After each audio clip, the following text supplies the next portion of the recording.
जय हिंद दोस्तों। आज हम क्लास 9th का चैप्टर 5 जीवन की मौलिक इकाई लेक्चर नंबर 3 देखेंगे। लेक्चर नंबर 1 एवं लेक्चर नंबर 2 हम लोग कंप्लीट कर चुके हैं। लेक्चर नंबर 3 पे हम देखेंगे कोशिका की संरचना। कोशिका की संरचना क्या होती है, एक बेसिक साधारण नॉर्मल कोशिका किस तरीके से हम बना सकते हैं और उसमें क्या क्या कंपोनेंट होते हैं, किन किन चीज़ों से मिलकर बना होता है, और उन सबको हम डिटेल में डिस्कस करेंगे।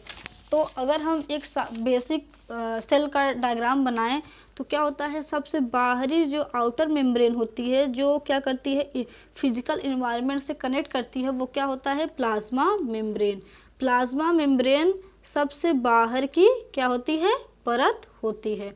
प्लाज्मा मेम्ब्रेन, प्लाज्मा झिल्ली, एक साधारण कोशिका में सबसे जो बाहर की संरचना होती है, हर एक कोशिका में सबसे बाहर संरचना जो होती है वो क्या होती है, प्लाज्मा मेम्ब्रेन होता है।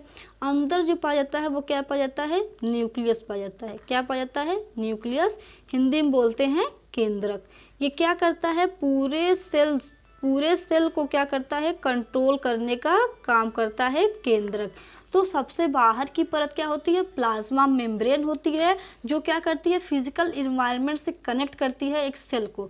और अंदर जो पाया जाता है सबसे अंदर वो क्या होता है, न्यूक्लियस होता है, केंद्रक होता है, जो क्या करता है, पूरे सेल को कंट्रोल करने का काम करता है। बीच में क्या भरा, एक लिक्विड सा सब्सटेंस भरा होता है, पदार्थ भरा होता है, जिससे हम लोग क्या बोलते हैं, कोशिका द्रव्य, साइटोप्लाज्म। क्या बोलते हैं, साइटोप्लाज्म, कोशिका द्रव्य।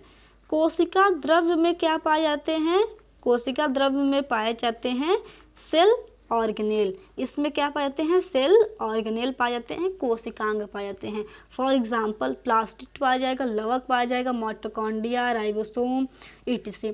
तो सेल ऑर्गेनेल पाए जाते हैं साइटोप्लाज्म में। तो यह एक साधारण कोशिका, एक बेसिक स्ट्रक्चर है कोशिका का। सबसे बाहर जो पाया जाएगा वो होगा प्लाज्मा मेम्ब्रेन, सबसे अंदर जो पाया जाएगा वो होगा न्यूक्लियस। न्यूक्लियस क्या करेगा, पूरे सेल को कंट्रोल करने का कार्य करेगा, और दोनों के बीच में एक सब्सटेंस भरा होगा लिक्विड, जिसको हम लोग बोलेंगे साइटोप्लाज्म। साइटोप्लाज्म में क्या पाए जाएंगे, सेल ऑर्गेनेल पाए जाएंगे। तो ये क्या है, एक बेसिक स्ट्रक्चर है किसका, कोशिका का। कि सबसे बाहर क्या पाया जाएगा, प्लाज्मा झिल्ली पाई जाएगी, अंदर न्यूक्लियस पाया जाएगा, बीच में कोशिका द्रव्य भरा होगा। कोशिका द्रव्य में क्या पाए जाएंगे, कोशिकांग पाए जाएंगे। लेकिन एक डिफरेंट होता है, अगर ये सेल जो हो किसी प्लांट का हो, पौधे का सेल हो, प्लांट सेल हो, तो क्या होगा, सबसे जो बाहरी परत होगी वो प्लाज्मा मेम्ब्रेन नहीं होगी, क्या होगी, सेल वॉल होगी। सेल वॉल क्या होता है, जैसे हम देखते हैं कोई पेड़ पौधा देखते हैं तो एक रिजिड सब्सटेंस दिखाई देता है, एक कठोर पदार्थ दिखाई देता है, जो क्या करता है, उसको प्रोटेक्ट करने का कार्य करता है, उसे क्या बोलते हैं, कोशिका भित्ति। तो अगर प्लांट सेल रहेगा, अगर क्या रहेगा, यही अगर ये प्लांट सेल रहेगा तो सबसे बाहर का स्ट्रक्चर क्या रहेगा, वो रहेगा सेल वॉल रहेगा। क्या रहेगा, सेल वॉल रहेगा, कोशिका भित्ति रहने वाली है। तो ये प्लांट सेल का क्या होता है, एक यूनिक फीचर होता है कि सबसे बाहरी परत क्या होगी, कोशिका भित्ति होगी। तो प्लांट सेल होगा, पादप कोशिका होगी, तो सबसे बाहरी परत क्या होगा, कोशिका भित्ति होगी, सेल वॉल होगी। ये कोशिका भित्ति सेलुलोज नामक सब्सटेंस पदार्थ की बनी होती है। सेलुलोज क्या होता है, बहुत ही रिजिड सब्सटेंस होता है। रिजिड मतलब कठोर से कठोर पदार्थ होता है, जो क्या करता है, पौधों को संरचनात्मक मतलब स्ट्रक्चरली क्या करता है, दृढ़ता प्रदान करता है, मजबूती प्रदान करता है। इसलिए देखिए क्या होता है, कोई पेड़ पौधा कितना मजबूत होता है, क्योंकि उसमें सबसे बाहरी परत क्या होती है, सेलुलोज की बनी होती है। तो ये हो गया कोशिका की जो बेसिक किस किस चीज़ों से मिलकर बना होता है। पहला प्लाज्मा झिल्ली, बाहर के आउटर मेम्ब्रेन, अंदर केंद्रक, बीच में कोशिका द्रव्य। अब हम बात करते हैं प्लाज्मा झिल्ली की। प्लाज्मा झिल्ली कैसे होता है, किस तरीके से बना होता है। यह क्या होती है, कोशिका की सबसे बाहरी परत होती है, जो कोशिका के आंतरिक भाग को बाहरी वातावरण से अलग करती है। मतलब ये क्या है, ये प्लाज्मा मेम्ब्रेन क्या करती है, बाहरी वातावरण को आंतरिक वातावरण से क्या करती है, अलग करती है, डिफरेंट करने का कार्य करती है। प्लाज्मा झिल्ली कुछ पदार्थों को ही अंदर या बाहर आने देती है।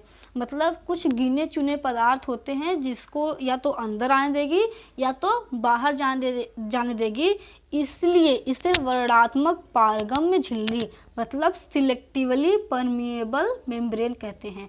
मतलब या कुछ ही सब्सटेंस होंगे जिसको प्लाज्मा मेम्ब्रेन अंदर आने देगी या तो बाहर जाने देगी, इसीलिए इसे क्या कहते हैं, वर्णात्मक पारगम्य झिल्ली कहते हैं। इंग्लिश में सिलेक्टिवली, सिलेक्ट मतलब वो सिलेक्ट कर करके क्या करेगी, कुछ चीज़ों को सिलेक्ट करके परमिएबल करेगी उसको आने के लिए अंदर।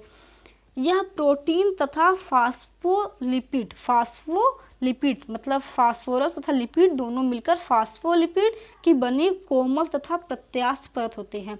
ये जो प्लाज्मा मेम्ब्रेन होती है वो कोमल होती है और प्रत्यास्थ इलास्टिसिटी होती है प्लाज्मा मेम्ब्रेन में। यह प्रोटीन तथा फास्फोलिपिड की बनी होती है। तो प्लाज्मा झिल्ली क्या होती है, ये कोशिका की सबसे बाहरी परत होती है। यह आंतरिक भाग को बाहरी वातावरण से अलग करती है। यह क्या करती है, कुछ गिने चुने पदार्थों को अंदर या बाहर आने देती है, जिसकी वजह से इसे क्या बोलते हैं, सिलेक्टिवली परमिएबल मेम्ब्रेन बोलते हैं। और यह प्रोटीन तथा फास्फोलिपिड की बनी हुई एक परत होती है। दूसरा आता है केंद्रक। केंद्रक क्या होता है, सबसे आंतरिक संरचना होती है केंद्रक। केंद्रक क्या करता है, यह पूरे सेल को कंट्रोल करने का कार्य करता है। केंद्रक की खोज रॉबर्ट ब्राउन ने किया था। इसमें जो होता है केंद्रक में जीव की आनुवांशिक जानकारी क्या होती है, शामिल होती है। अगर कोई भी क्या है, जीव है, तो उसमें जो उसकी आनुवांशिक विषय की जानकारी रहेगी वो उसके केंद्रक में क्या रहता है, स्टोर रहता है, संग्रहित रहता है। देखिए ये क्या है, एक केंद्रक की संरचना है। केंद्रक क्या होता है, दो परत से बना होता है। एक होता है बाह्य आवरण, एक होता है आंतरिक आवरण। दो कला के बीच में छिद्र पाया जाता है जिसको बोलते हैं केंद्रक छिद्र। केंद्रक के अंदर पाया जाता है केंद्रिका, न्यूक्लियस के अंदर पाया जाता है न्यूक्लियोलस, केंद्रिका। और केंद्रक के अंदर ऐसे जालक नुमा संरचना होती है, स्ट्रेट नुमा धागे नुमा संरचना होती है, जिसे हम बोलते हैं क्रोमैटिन धागे। यही क्या होते हैं, बाद में गाढ़े होकर के क्रोमोसोम का रूप ले लेते हैं। तो ये होता है एक केंद्रक की संरचना, बाहर की आवरण को बाह्य आवरण, अंदर की आवरण को आंतरिक आवरण, छिद्र को जो छिद्र पाए जाते